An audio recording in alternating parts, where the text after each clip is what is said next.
Shoes. Foot protection and comfort have always been of great importance to humans since Adam and Eve left the garden. The designs and functions of shoes have changed greatly through time and from culture to culture, focusing on the needs of the people. Many materials have been used to make shoes, such as leather, wood, or canvas, and some are now made of rubber and plastics.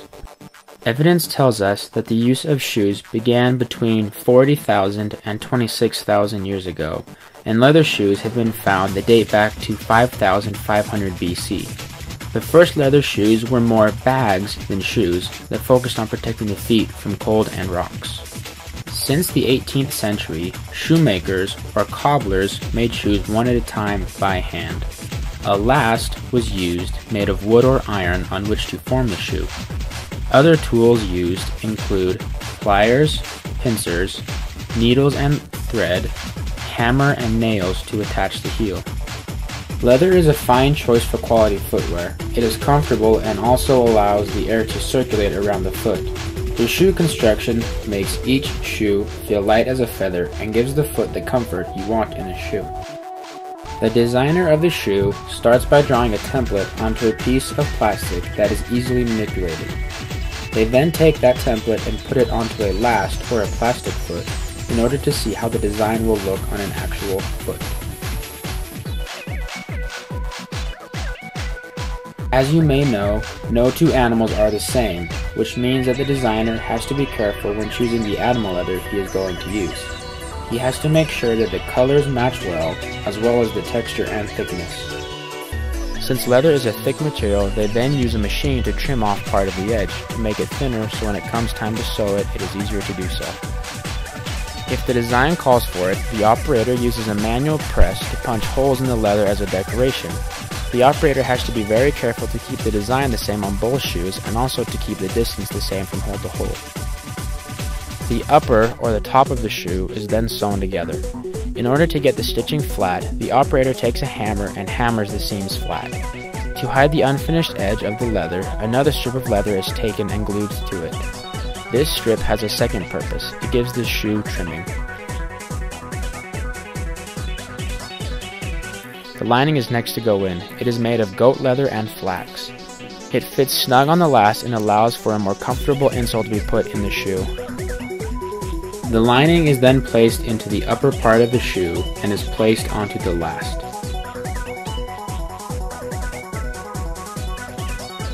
The insole is then glued onto the shoe. The type shown has two parts, the black, which is rigid, and the white, which has more flexibility to it.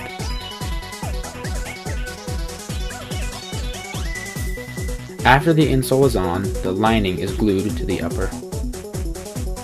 They then put the point or the front of the shoe onto a machine. The machine grabs the leather and pulls it out straight. The next step is to place the shoe onto another machine that wraps the edges underneath and attaches them with glue and makes the shoe look even and symmetrical.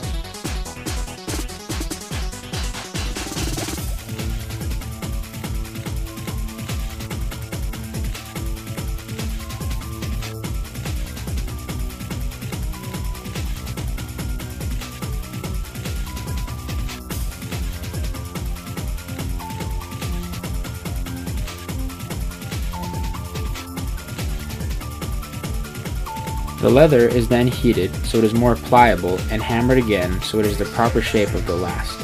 The hammering serves two purposes. It also gets rid of any wrinkles the leather may still contain.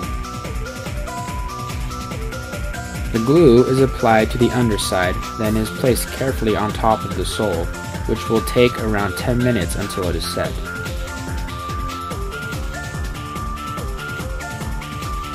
The sole is then put through what is called a splitting machine, which separates a small layer, which is later attached to the upper of the shoe. Twine and a strong glue are used to sew the upper and the sole together to make sure they cannot be separated.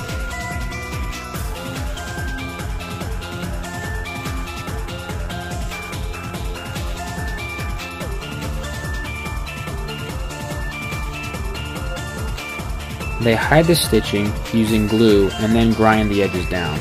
The sole is then polished to give it a finished look.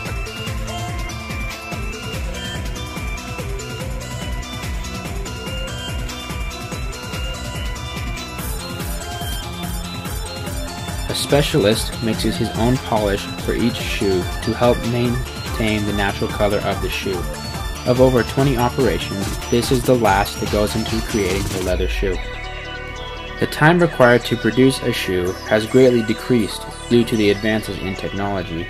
Some of these advances include the use of machines to eliminate time, as well as the advance in leather processing, making more types of leather with different qualities available to the shoemaker.